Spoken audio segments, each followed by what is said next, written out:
बातमी शालार्थ आयडी घोटाळा प्रकरणात शेकडो शिक्षकांवर कारवाई होणार असल्याची माहिती मिळते। राज्यभर गाजत असलेल्या शिक्षक भरती आणि शालार्थ आयडी घोटाळ्याचा नागपूर सायबर पोलिसांकडून तपास सुरू आहे। शिक्षक भरतीला मान्यता देणाऱ्या शासन निर्णयाचा गैरफायदा घेत गणित, इंग्रजी आणि विज्ञान या विषयाच्या शिक्षकांची गैरमार्गाने भरती करण्यात आली, तर काही ठिकाणी बनावट कागदपत्र, शिक्षण संस्थांचा प्रस्ताव आणि खोटी स्वाक्षरी करून 2019 पासून शेकडो शिक्षकांची भरती करण्यात आली होती।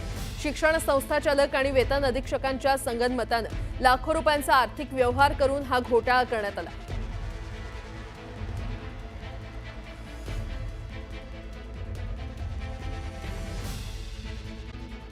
मराठीच्या ऐवजी हिंदी अनिवार्य केलेली नाही। नवीन शैक्षणिक धोरणानुसार 3 भाषा शिकणं अनिवार्य आहे। 3 पैकी 2 भाषा भारतीय असल्या पाहिजेत असा नियम आहे। तिसरी भाषा हिंदी ठेवली तर त्याचे शिक्षक आपल्याकडे उपलब्ध आहेत, त्यामुळे हिंदीचा पर्याय देण्यात आलाय। मराठी भाषा शिकणं अनिवार्य आहेच असं मुख्यमंत्री फडणवीसांनी स्पष्ट केलं।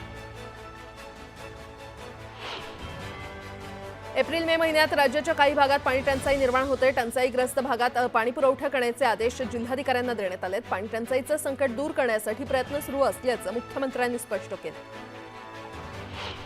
भोर विधानसभा मतदारसंघाचे माजी आमदार संग्राम थोपटेंनी भाजपमध्ये प्रवेश करण्याचा निर्णय घेतला। येत्या 22 तारखेला थोपटेंचा मुंबईमध्ये भाजपमध्ये प्रवेश होणार आहे। कार्यकर्त्यांसोबत संवाद साधल्यानंतर त्यांनी हा मोठा निर्णय घेतलाय।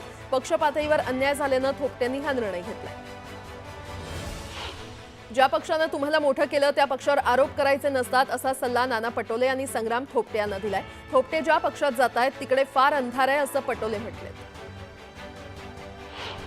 लाडकी बहीण योजनेच्या माध्यमातून महायुतीने बहिणींना लाच देण्याचं काम केलंय अशी टीका राजू शेट्टी यांनी केली आहे। लाडक्या बहिणींना 1500 रुपये देण्यापेक्षा दवाखाने आणि मुलांना शिक्षण द्यावं अशी मागणी त्यांनी केली। करमाळ्यातील आदिनाथ सहकारी साखर कारखान्याच्या निवडणुकीत रोहित पवारांनी अजित पवार गटाच्या संजय मामा शिंदेंचा प्रचार केला असा आरोप आमदार नारायण पाटलांनी केलाय। मात्र याबाबत आम्ही पक्षाकडे कोणतीही तक्रार करणार नसून आमचा मोठा विजय झालेला आहे असं ते म्हटले। मुख्यमंत्री फडणवीस यांच्या प्रमुख उपस्थितीमध्ये दिव्यांगांना कृत्रिम अवयव बसवण्याचे वर्ल्ड रेकॉर्ड आणि प्रमाणपत्र प्रदान सोहळा पार पडला। भारत विकास परिषदेच्या माध्यमातून या कार्यक्रमाचे आयोजन करण्यात आलं होतं।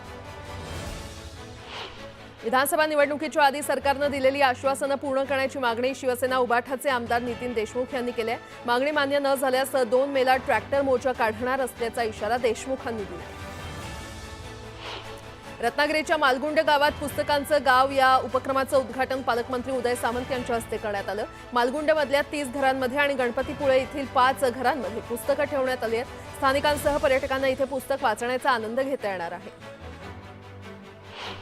महाराष्ट्राचे पहिले गृहमंत्री बाळासाहेब देसाई यांच्या 42व्या पुण्यतिथीनिमित्त पाटणमध्ये चित्ररथ आणि गौरव यात्रेची भव्य मिरवणूक उत्साहात संपन्न झाली। तालुक्यातील 22 गावांमधून ही मिरवणूक काढण्यात आली।